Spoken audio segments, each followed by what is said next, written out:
Levi. We are back this week with another video. I'm doing this one early today.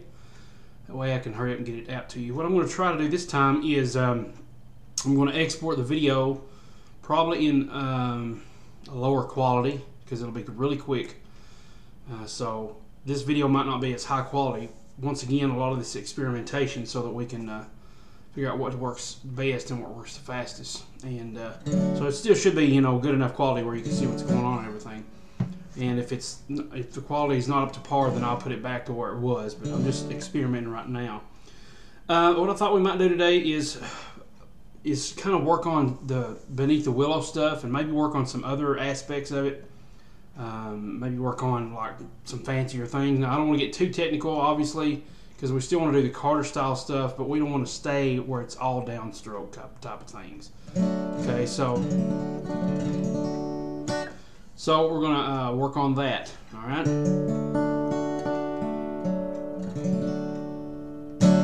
So I'm just gonna play around with this, and I'll show you some things as I come along that you can use in addition to what you're doing. Now, you don't have to play everything exactly like I'm doing, but I'll show you like maybe another slide, one of them slides I did, or something you can add into just the standard basic version to make it sound, you know, even better. Because we usually, when we're playing a song, we want to start with a basic version of it, and from there, once we've established the melody, and once the audience has heard and their ears have understood, okay, this is the melody, the next go around you can make it fancier, because obviously it's going to get boring if it's just the same thing over and over again. So once you've established the main melody, then you start to embellish all the notes and everything, and it becomes more engaging for the listener and more, you know, interesting for them to keep listening. Obviously, that's what you want them to do. Okay, so we're just going to play around here, and then we'll kind of maybe go over some things.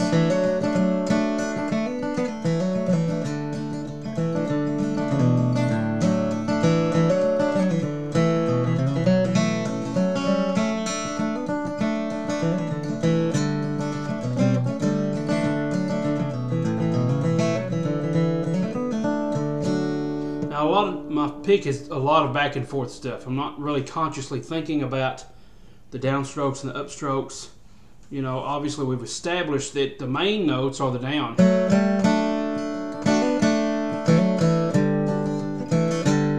So in between that, as I'm strumming, instead of just strumming, I can hit a few other notes.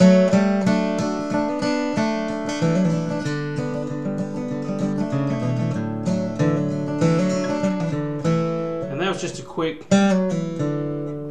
Now this is, we've done pull-offs before. Okay, but this is a quick pull-off. And what I usually do is I'll take that C and I'll go to this, because this finger is stronger than the pinky finger. So instead of using my pinky finger, I'll just do just like that. And that's a quick pull-off. Two of them in a row. The 3rd fret to 2nd fret D string. As if we, you know, didn't have a capo. This is our nut, so that's 1, 2, 3. 3rd fret, 2nd fret, open. Back to the C. And you can throw a G run or whatever in there. And a lot of times I'll do, like I said, that slide. But another thing you can do is, that's a good little walk down from the G back to the C. If we did that G run,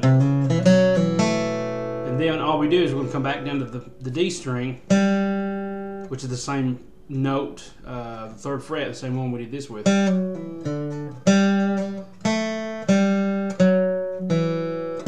It's the same notes, except we're not doing that. So after we do this,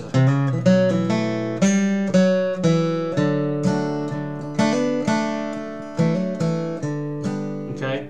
Now, usually when I'm doing that, instead of just stopping and playing those notes like this, it kind of kills, if you're strumming the whole time, it kind of kills the continuous sound of the strings. So, for example, if I did this,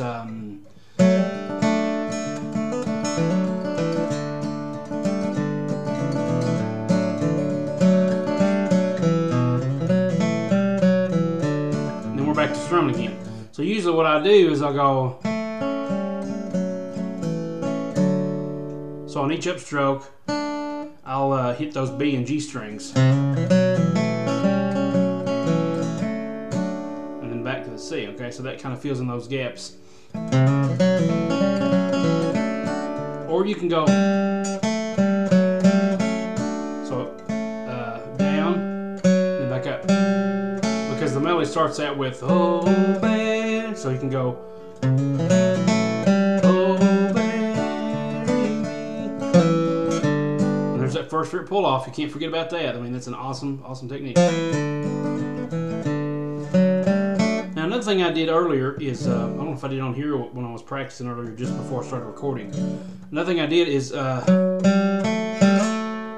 slid up to that G when I was actually playing the C chord. So, and it would sound like this.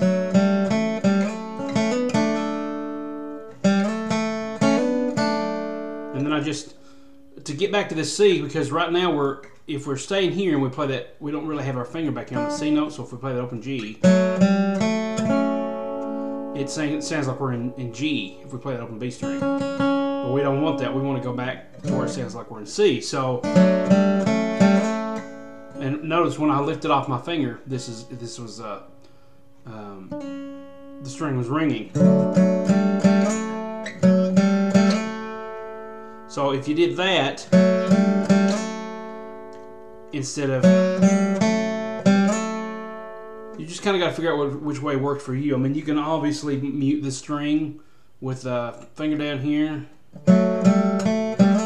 but to me, it's harder to do that than just let it fly. If I accidentally hit that open B, or if it rings out, then these two at least are louder.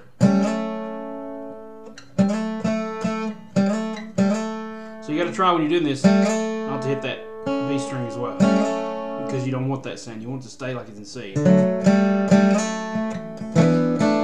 And then I just come back and do a quick hammer on, and then back to C.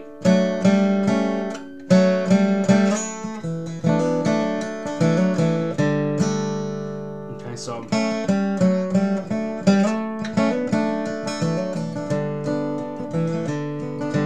and then you can do this. We usually go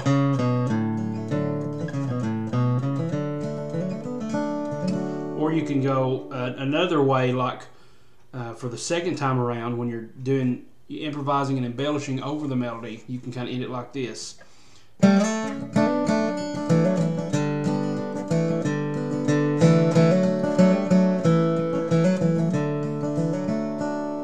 And all that is, and I've heard that on several songs, like I think there's a Sawyer Brown song that kind of has that similar sound. Might have been Diamond Rio, Sawmill Road, or something like that. I don't remember, but all that is, and that's a really popular, turnaround, I guess is what you would call it. Okay, so that's just a C, open D, second fret, back to the C shape, and so that's two hammer-ons, hammer on, hammer on. So that's back to the D. Basically, the melody is always on the D string for now. After you hit that A string right here,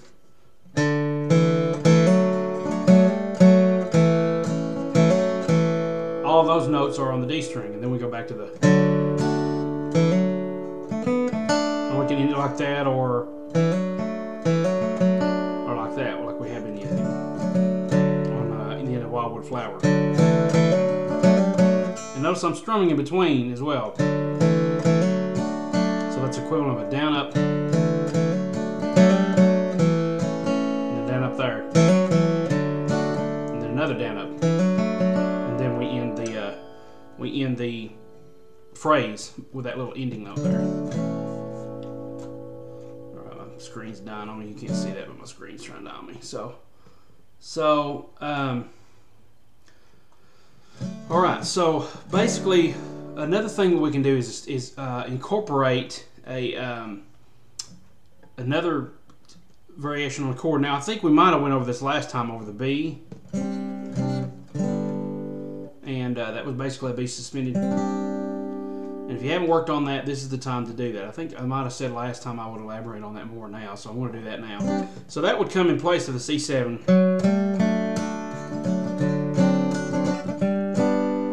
think I said that might work better if you do that when you're actually strumming and singing, or somebody else is taking the lead and you're doing the backup. So that would be a good time to do that, because really it's kind of hard to get a melody line.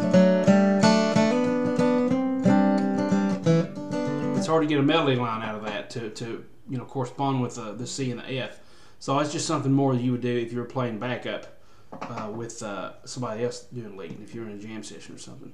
But you definitely, that's a good chord to use in any C shape, is to use that C, that B shape, B flat shape.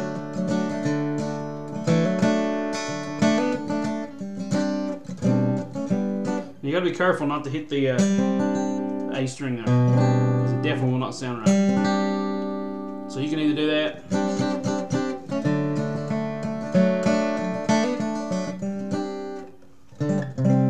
or you can do this. Now my guess is you're probably not too familiar with bar chords. If you are, then you would bar at the first fret on the A string all the way down to the bottom of the E string, and then these two fingers would go on the D and the G string on the 3rd fret. Okay, and that's a quick change.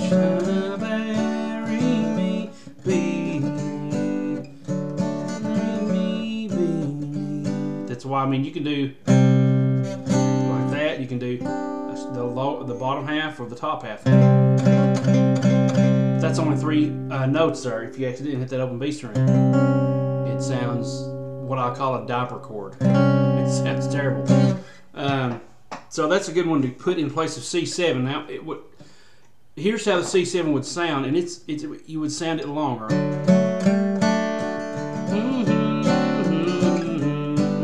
Whereas the B, it's a little bit shorter. So me would be the C7. But with the B, it sounds better if you do it quicker, and you start it on the word me, or B, on B of beneath.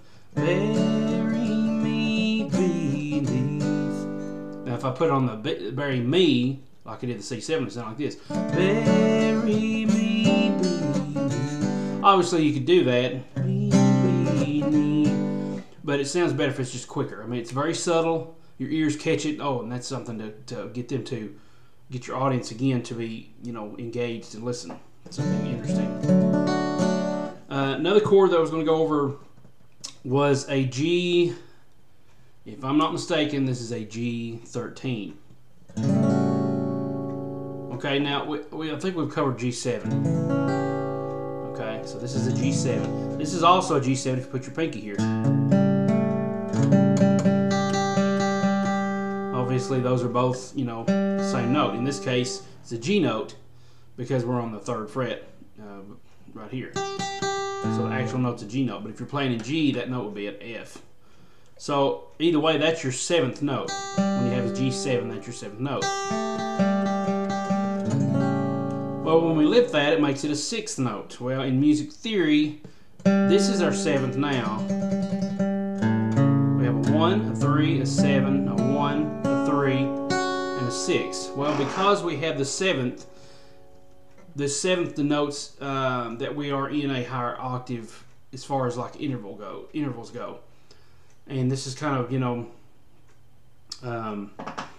hard to explain. I'm not going to go over a big music theory course or anything like that, but instead of a 6, now that since we have a 7th, the 6 has to be a higher number, so it's now a 13. And that's because if we took the C chord and we went all the way 1, 2, 3, 4, 5, 6, 7, 1, that extra 1 would now be converted to 8 if we're counting higher.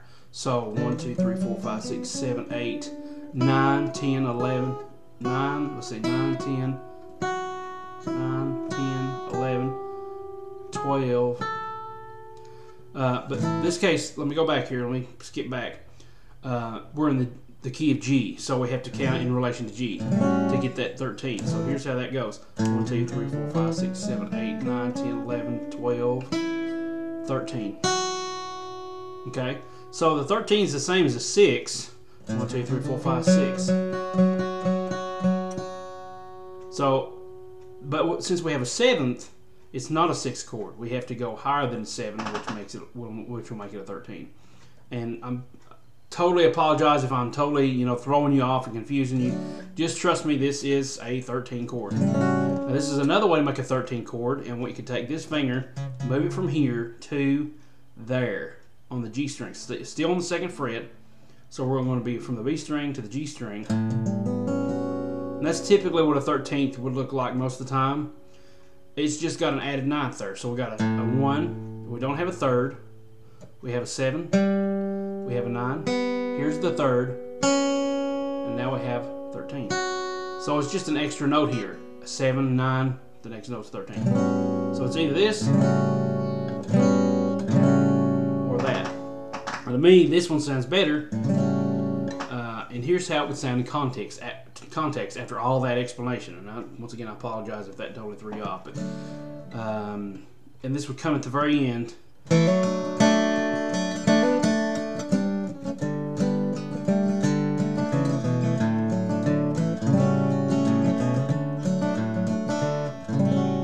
So I mean, that sounds really pretty to me.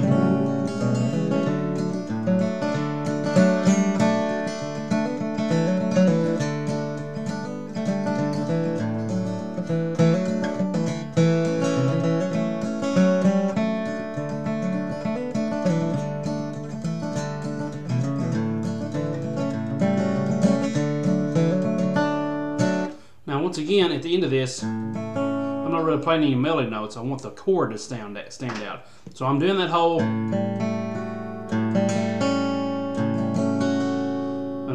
you know, strum, skip a few strings, and down, up, like we talked a couple of videos back. Now, in this case, I want to hit the upstroke as 2 strings because I want those 2 notes to stand out against each other. We have the 3rd and the 6th. Okay, I want those. Well, not the 6th, but the 13th in this case. But I want those 2 notes to stand out. Okay, so it'll be down on the G, on the E, up on the D, down on the G, and then up on these 2.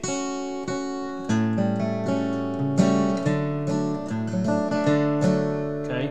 Now the other thing I did, this is a little bit more difficult. It's kind of like the.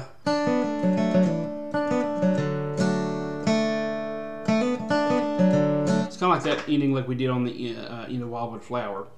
Forgot exactly how we did that, but here's kind of what I did just to, you know, spice things up a little bit.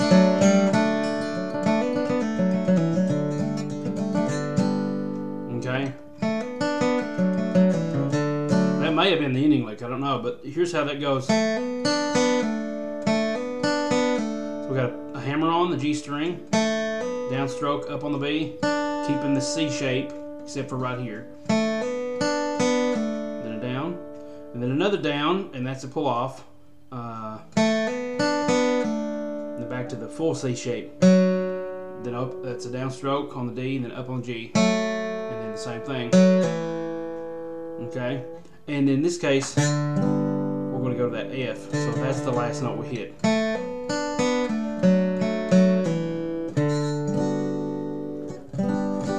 See. And what I'm doing rather at the very end is I'm going back up on that open G.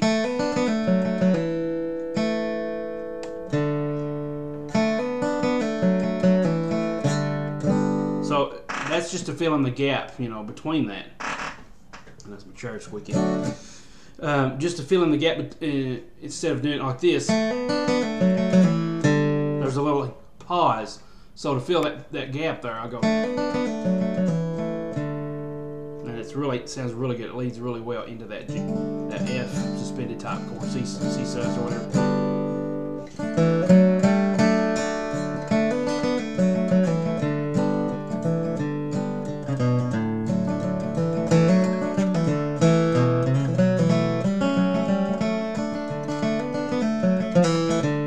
That's another thing, is do that first fret pull off there.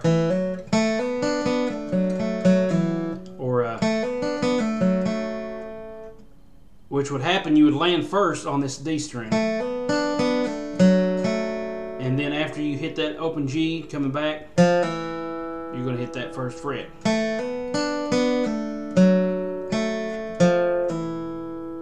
And then open G there.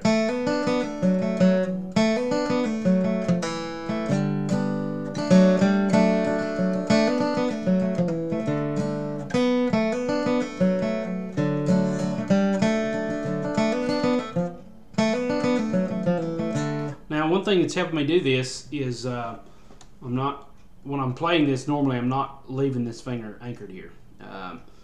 Let's see. Right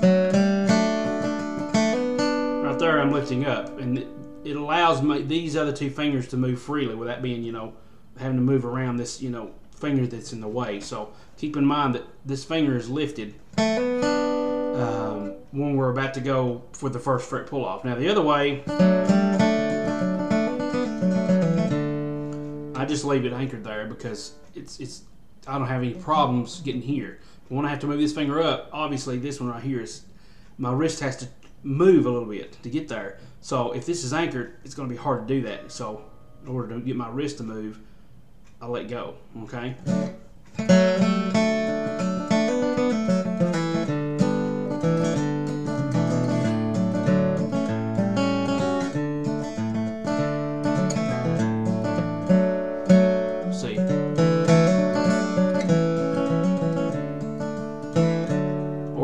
First fret pull off there.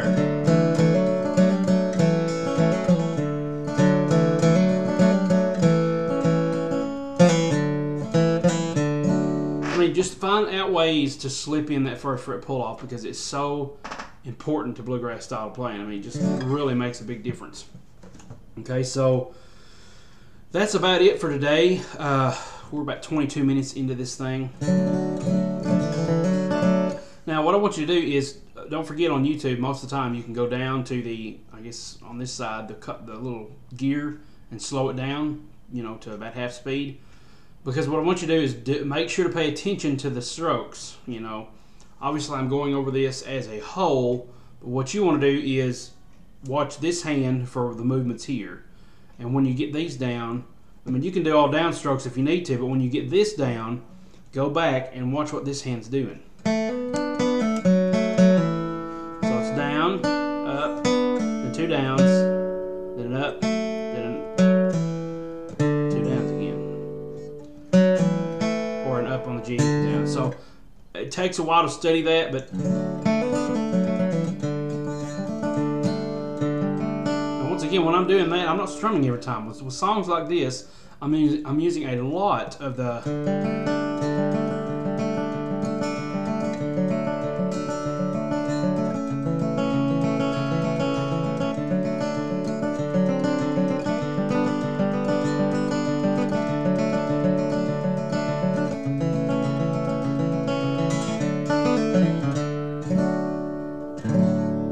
Okay, so that'd be something good for you to just practice there. Just stay on the A string all the way through the B string. Down, up, down, up.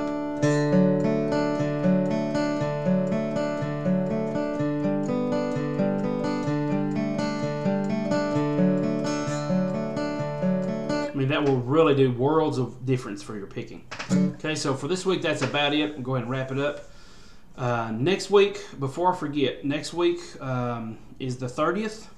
So go ahead and we'll do one more lesson like this, and then go ahead and plan on coming in the first Monday in July.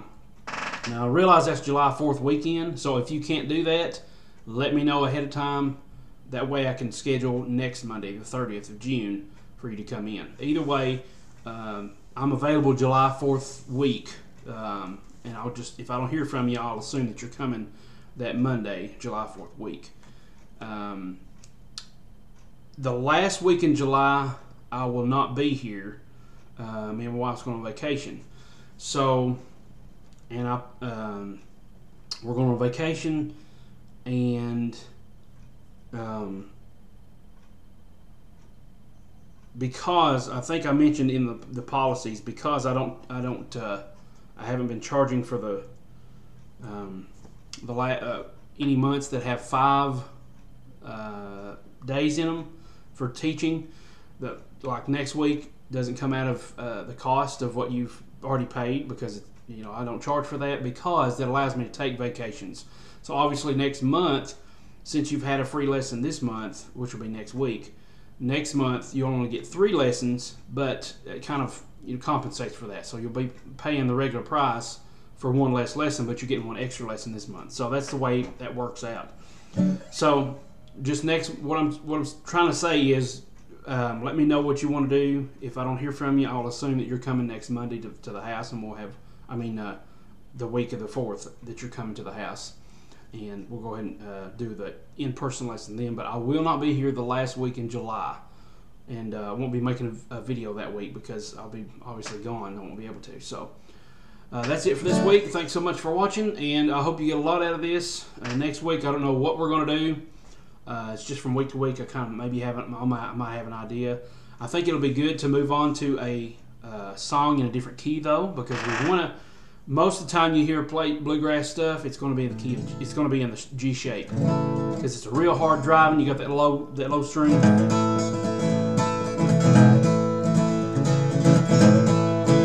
Okay. Now, other thing I will tell you about the next video that's coming out on YouTube is it's going to be tomorrow. So I'm going to send this out today, and you'll obviously get it in time to see it. Tomorrow, Tuesday, my next video is going to come out, and it's going to be all about tightening up your strumming and how to strum more effectively. Check that video out. It's going to release tomorrow, probably around 10 o'clock in the morning, something like that. You'll have plenty of time to look at it. Definitely check that video out because it goes over a lot of really good stuff that we'll be probably touching in G. And rather than me repeat it on a lesson and kind of wasting that lesson time, since I've already made the video, you can just go ahead and get ahead on the game and watch it. And that way, when I'm doing strumming, you won't have a question as to what I'm doing because I've already went over it.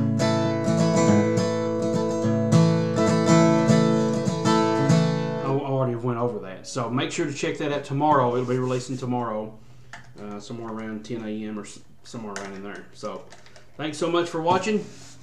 I'll get off here. And if you haven't checked out my Bluegrass Guitar Essentials webisodes yet, I'll go ahead and let you know that some of them have already increased in price. There's one, it's webisodes 5 and 6, which deal with the major scales and open string transitions. It is $15 right now, but later on today it will be changing to $25. Now, I'll probably upload this video before that happens, so hopefully you'll be able to see this before that changes. It's going to be very soon after that, because the new webisodes are getting released today. So once that happens, the previous webisodes go up to $25. So get it while you can at $15, and then the next one will be $15, which deals with minor scales, practice tips, and scale summaries, how to tie major and minor together. And if you haven't checked it out, definitely check out the bluegrassguitaressentials.com/webisodes. It's obviously for most of the way is for more beginner people that are good with picking and everything. But if you plan on staying and learning bluegrass stuff, this stuff could teach you a lot more than what I can one-on-one, because I've already sat down, I planned it out. It's it's already mapped out. It's a full course, so it's already methodically laid out in such a way that you have the total package in this Bluegrass Guitar Essentials. So I just invite you to check that out. I'm just going to let you know that ahead of time before the price went up. Eventually it'll be coming out as a full course, and it'll be coming out on DVDs as well, but the price will be a little higher for the full course, obviously, because it'll be complete. So thanks so much, Levi, for watching. I'm going to get off here and render this in a lower quality. That way we can get it right up to you, and you can have plenty of time to watch this today before you head to work. Thanks so much for watching. I'll talk to you later, and I'll see you in the next video. Just let me know about 4th of July week. That way I can know whether to expect you or expect you next week in person. Talk to you later. Bye.